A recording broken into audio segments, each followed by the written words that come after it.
And welcome back everyone to the FX Open Invitational Series. I am Unstable, joined here by Lillian for this Group D action. We're going to go into game number 2 now between B4Prime and NSHJjakji. So let's get into it. We've got Metropolis as our next map, Jakji up 1-0 with some nice 2 racks, and there was really nothing that B4 could do to come back from the damage he received. So let's get into it. We have, of course, B4 down here at the bottom, 6 o'clock position as our pink Zerg. Fighting, needs to fight back here. Of course, this is the first set, so he's not completely out of it just yet. But over here at the 3 o'clock position, we have NSHJjakji.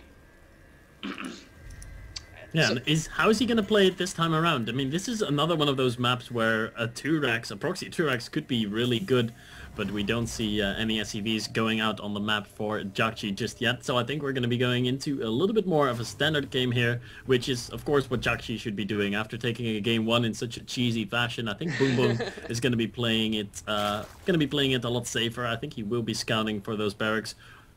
Or is he? He's actually not sending out a scouting drone as early as he did in the last series. He's just staying home, and he's going to be grabbing a 15 hatch without scouting, because of course his overlord is going to be scouting Jakji in a second. There's about a 50-50 chance, so he's taking his chances, and it's going to pay off. Yeah, even if he didn't, it's a very large map, so it's quite difficult to actually pull it off in this one. The only way I've actually seen it be pulled off without being crushed is when Gummio does a specific build where it's not an all-in, it's actually an economic 2 racks, and he does it really only to come in and pick off queens and then back off.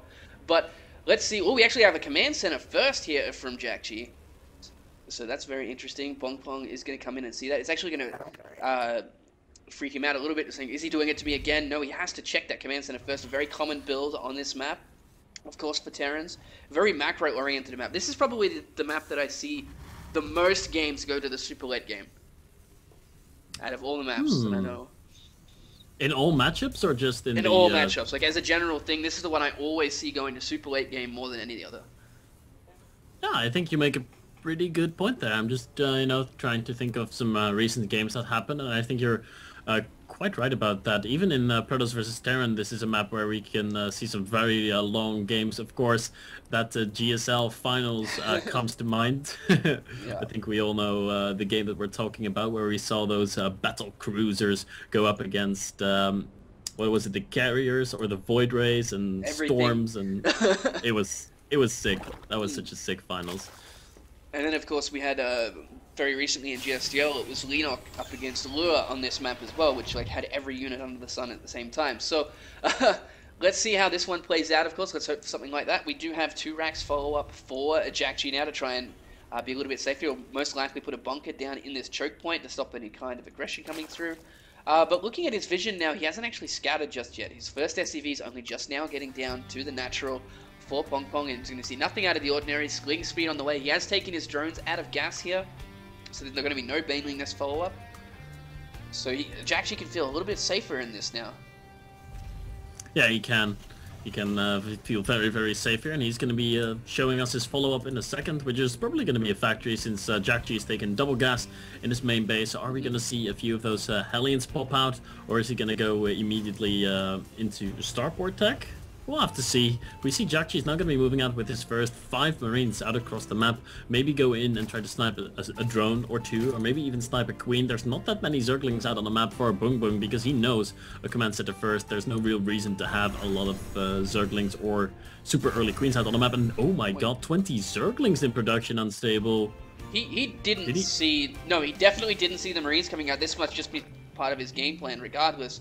That is actually going to be huge for him, because if he didn't start that right, then he was going to lose 1 queen for sure, possibly a second one. But look at that, Jakji's actually backing off now, and a good thing too, because link speed is finished now, and he probably would have lost all of those. There's no bunker down here at the natural here for Jakji, remember, so this is going to be very frustrating. B4 taking his 3rd base and being scouted as well. What a risk to be taking here by Jakji to not get that bunker I see so many games being lost in a TVP as well, where the Terran is like, well, I'll just skip the bunker on the high ground this game, and oh no, here come the Zerglings. Oh my god. And Jakji's gonna get surrounded right before he can get to safety. Loses the 5 Marines instantly. There's no wall off on the high ground either. If only Boom Boom knew about this, he could push up here, and he's gonna be doing that right now. The wall off is not quite up in time. There are 2 Marines, only 2 Marines behind this, since they won. So many SCVs are gonna be falling here. Already 5 workers killed. The Zerglings now gonna go back down the ramp and pick off the supply depots. 2 SCVs still mining at the low ground. They're probably gonna bite the dust in a little while, but the Hellions are now here to save the day. Yeah, and these Zerglings are going to be able to get out, but are they going to get surrounded on the Hellions? Oh my god, they almost got it there. Trying some clutch repair from Jakji, but he still took a lot of damage. How many? Lost 7 workers, he lost his wall off, he's given away his tech to Pong Pong now, and that was really devastating. That is why you have your bunker earlier down there, because that will happen sometimes. It's of course not a very common thing to do in the current meta game, to get like 20 speed links when you're grabbing your 3rd. So in Jakji's defense, it's like, well, it's not a very common thing to have happening, but always get that bunker Terran players in pretty much every match. Hellions. Oh, there weren't enough Zerglings to really deal with those Hellions again then. No. But he does have... he's got his Queen down at the 3rd base. So Pong Pong's actually in a really good spot right now. He's up 20 supplies, got his Evo Chamber, getting his +1 for his Zerglings, more Zerglings on the way. He's got his Macro Hatch finishing up at his natural. Baneling Nest finishing up. He might actually just go for a really strong Baneling attack here, because he's realized with the Hellions coming out, there's not going to be any kind of siege mode just yet. We can see that Jakji hasn't even started siege mode because he doesn't have a tech lab on that factory. So it's just purely... there's no combat shields on the Marines either, which is very interesting. There we go. Yeah, He's just started everything. He skipped everything in favor of getting those medevacs out super early. Look at that, 4 medevacs after command center first at 9 minutes and 20 seconds. And I mean 4 medevacs, of course, as we see 2 more coming out in a second. And this is going to be a very unusual timing push out of Jakji, with 4 Hellions and about 16 Marines with Stim and 2 medevacs supporting them. But we have seen the Baneling Nest go down in time. There are a lot of Zerglings out on the field. 6 Banelings are about to finish up, and I think Boom Boom is going to be fine here. Yeah, well, he is going to get caught. Oh my god! Whoa, the Banelings connect absolutely perfectly for Pong Pong. That is not what Jakji wanted to happen. He was forced to run the wrong way by those Zerglings. Really great move by Pong Pong. He's going to be able to just follow up with this with just a mass amount of Zerglings.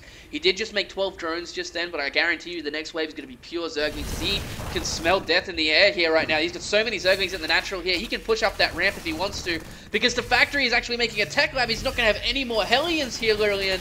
That naturally is gone, and look at the Banelings actually coming down now. There's the Stim, but oh my god, the SCVs! He's actually not exploding. The supply depot wasn't up either. All the Banelings get in here without even having to detonate on the supply depot there, and this is looking very grim for Jakji. Oh, amazing target firing. Yeah, amazing target firing. If it wasn't for that target firing by Jakji, he would be absolutely dead right now. But he kept his Marines alive, then covered them with the SCV, so Pong Pong won't be able to finish him off right now. But look at this, we have 30 plus Zerglings in production right now for a Pong Pong. He's now, has he seen this 3rd command center? No, he hasn't. So he needs to see that very shortly, otherwise the same thing is going to happen to him that happened to Whale in the GSTL. If anyone caught that game, he's just consistently pressuring the main and the natural, but missed a really quick 3rd, and allowed Jakji to come back into the game. But there is so much stuff here now. Baneling speed on the way. Pong Pong is 70 supply up. He is at 74 drones already to 31 for Jakji. It looks like Pong Pong's in a pretty good spot to even up this series, Lillian. Yeah, this is looking really, really good for Boom Boom. He has seen the 3rd base, by the way, with that Overlord, but the Overlord will now be biting the dust as it was in vision of that command center. So Overlord dead, but it's done its job. The Overlord was allowed to die off. Once again, no bunker at the natural of Jakji, and of course it's not as important to have in the mid-game stages that we're in right now, but it's still not a wall-off, and it's still good to have a wall-off, have a bunker there, have a few Marines in there, and that's going to shut down a lot of the counterattacks that pure Zergling can go for. Right now, if Boom Boom would be to send a big group of Zerglings around towards that natural, they might do some significant damage, even though Jakji does have Watchtower control in the middle, so he might see the Zerglings coming, but still, you know, there's never a good reason to not wall off against Zerg on your natural. Maybe Jakji can just not spare the extra minerals right now. Yeah, well, he's got his third base up and running, so he does have a chance to crawl back into it, but Pong Pong taking a fourth at the same time. His creep spread's already about halfway across the map. He's taken Watchtower control away from one of Jakji's Marines, and there's just so much stuff here. He's just gonna it looks like he's just going to max out, wait for beaming speed, and roll through and finish the game, and I'm pretty sure that's exactly what's going to happen. Yeah, there's not much that Jakji is going to be able to do about it. He's still on pure Marine Marauder and a single Viking, by the way. What is that Viking doing there? Maybe to deal with the Mutalisks that are now in production. What a weird switch for Boom Boom to be making here. He's going to be making 6 Mutas, and this one Viking is going to be there to deal well with the 6 Mutalisks. Of course, all of Marines are out as well. Not really the most usual follow-up. And look at that, the supply depots are actually down. Oh my god, everything going wrong for Jakji this game. There's just way too much stuff, and it's just gonna roll error through absolutely everything. He doesn't even care, man. Rolls into a lot of Marauders. He's like, nah, it doesn't matter. I can do anything I want right now. And Jakji is definitely gonna end up losing this game. He's gonna lose all his SCVs at the third base. And there's the GG out of Jakji. And we will be going into a game number 3 between these two players in Stable. Yeah, we will. Congratulations to Pong Pong for actually evening up the series. That gives us a nice ace match here between these two guys to see who goes into the winners match for Group D to play the winner of King Kong and Yu-Gi-Oh! So let's get into game number 3 and see who can do that.